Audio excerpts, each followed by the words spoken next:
Pesona si gadis desa, episode 18, Batu Sandungan. Keluarga Abigail saat ini tengah berkumpul di ruang makan. Mereka terlihat begitu menikmati makan malam yang dimasak oleh si nyonya rumah. "Masakan ibu memang yang terbaik," puji Vedo sambil menyeka mulutnya dengan tisu.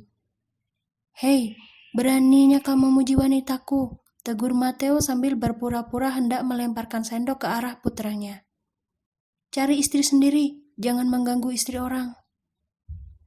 Vedo ternganga mendengar ucapan ayahnya. Dia lalu menggelengkan kepala, tak habis pikir dengan keposesifan sang ayah yang kian menjadi meski umurnya yang tak lagi muda. "Bu, lihatlah kelakuan dua pria itu. Apa ibu tidak memiliki keinginan untuk menancapkan garpu ke mulut mereka supaya berhenti bertengkar?" ucap Kayo sambil tersenyum licik ke arah ibunya. Abigail yang mendengar ucapan putrinya hanya menghela nafas panjang. Dia lalu menatap ke arah suami dan anaknya secara bergantian.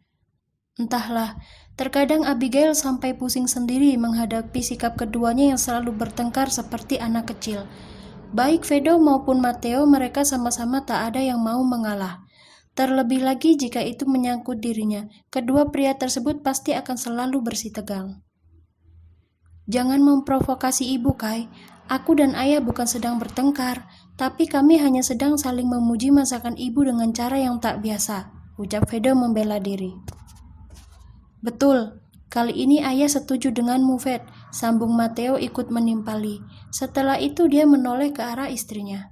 "Darling, jangan marah-marah, nanti kau cepat tua." "Aku cukup sadar dengan umurku sendiri, Matt.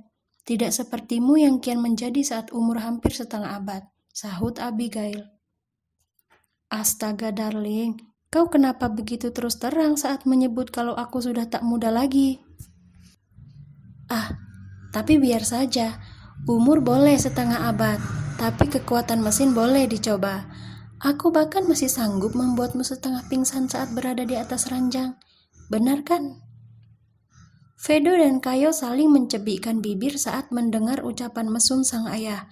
Sementara itu, wanita yang baru saja digoda oleh ayah mereka tampak tenang-tenang saja, mungkin karena sudah kebal mendengarnya. "Kak Vedo, tadi siang di mall aku bertemu dengan wanita yang pernah menjadi teman tidurmu," ucap Kayo saat terkenang pertemuannya dengan si wanita tak tahu malu bernama Kanita. Raut wajah Vedo terlihat buruk saat dia mendengar ucapan Kayo. Dia lalu menatap wajah sang adik dengan penuh penasaran. "Wanita yang mana? Siapa namanya?" "Kanita. Dia sengaja mengajakku bicara untuk mencari tahu tentang Luri," jawab Kayo kemudian melirik ke arah ibunya. "Bu, aku tidak sudi menerima Kanita sebagai kakak iparku. Tolong ibu ingatkan buaya ini agar tidak dekat-dekat dengannya. Aura wanita itu sangat negatif. Dia pasti hanya akan membawa pengaruh buruk di keluarga kita." Setelah mendengar aduan putrinya, Abigail langsung menatap tegas ke arah Vedo. Sedikit banyak dia mulai menyalahkan sikap putranya yang sangat suka bergonta-ganti teman tidur. Dan sepertinya Kanita adalah salah satu batu sandungan yang akan mengganggu hidup putranya mulai sekarang. "Bu, aku tidak pernah menjanjikan apapun padanya. Antara Kanita dan aku sama sekali tidak ada hubungan apapun selain hanya saling menghangatkan ranjang. Sungguh," ucap Vedo mulai tegang saat sang ibu hanya diam menatapnya. "Dan dari saling menghangatkan ranjang, sekarang Luri menjadi orang paling dicari oleh mantanmu. Ingat, Ved, ayah dan ibu sudah pernah mengingatkan untuk tidak mendekati Luri karena kami tidak mau ada sesuatu yang buruk terjadi padanya. Luri adalah gadis baik-baik. Dia tidak tahu menahu tentang kelakuan bejatmu selama tinggal di Jepang. Dan satu lagi, kakaknya Luri adalah sahabat dekatnya Elea. Kau bisa mati di tangan Bibi Leona jika sampai membuatnya bersedih," sahut Mateo menggantikan istrinya bicara. Vedo gusar. Dia terlihat begitu gelisah setelah mendapat peringatan dari ayahnya. Sungguh, Vedo benar-benar tidak menyangka kalau Kanita akan bertindak sejauh ini dengan mendekati adiknya. Kalau tahu akan begini, Vedo pasti tidak akan memberitahu Kanita kalau sekarang dia sudah memiliki calon istri. Tentunya istri yang dia buat-buat sendiri karena Luri saja menolak cinta yang dia ungkapkan. Kak, apa kau menyebut nama Luri di hadapan wanita itu? Tanya Kayo memastikan. Aku beritahu kau satu hal. Amarah dan kecemburuan wanita yang jangan pernah kau sepelekan. Tipe wanita seperti mantanmu itu pasti sanggup untuk melakukan segala macam cara demi agar bisa memilikimu lagi. Kau harus hati-hati dengannya. Tidak, Kai. Aku sama sekali tidak menyebut nama Luri di depan Kanita.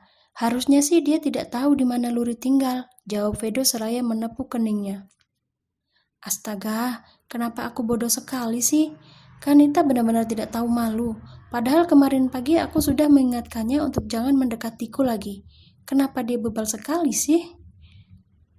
Segera selesaikan masalah ini secepatnya, Vedo. Ibu tidak ingin masalahmu dengan Kanita sampai merembet kemana-mana. Dan untuk Luri, kau aturlah orang untuk mengawasinya dari jauh. Ibu bisa melihat kalau Kanita begitu terobsesi denganmu, ucap Abigail memberi saran pada putranya. Baik, Bu. Aku janji masalah ini tidak akan melebar kemana-mana.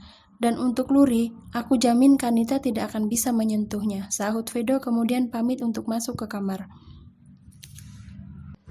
Sepeninggal Vedo, ruang makan terlihat sangat sepi. Abigail, Matteo, dan Kayo mereka sibuk dengan pikiran di benak masing-masing.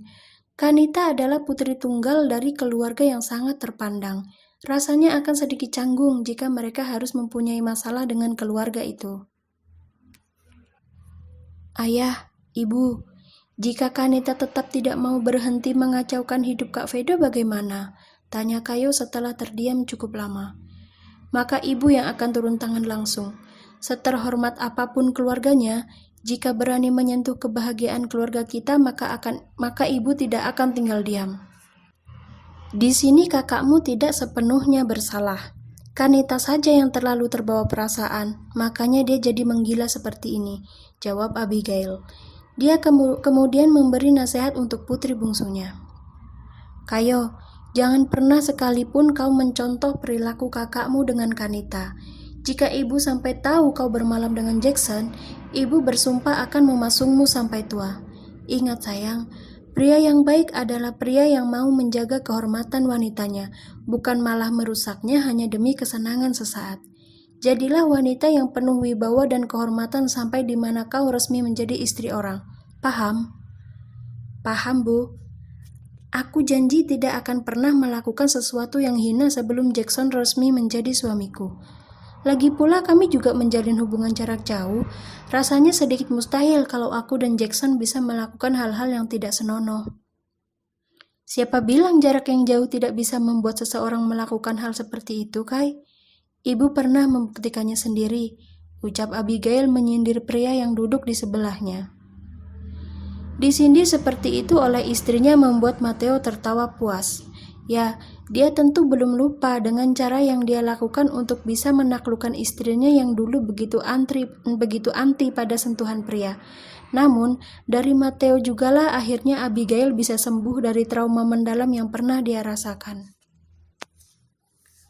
Jadi dulu ayah adalah pria yang seperti itu ya, Bu? Pantas saja kelakuannya menurun pada Kak Vedo. Ternyata ini biang keladinya, sindir Kayo sambil menatap penuh ejek ke arah sang ayah. Hei, kenapa kalian jadi terus-terusan menyindirku sih? Protes Matteo pada anak dan istrinya. Bukan menyindir ayah, tapi itu adalah fakta yang keluar dari mulut ibu. Itu sama saja, Kai. Kayo dan ibunya tertawa melihat wajah sang ayah yang sudah berubah masam.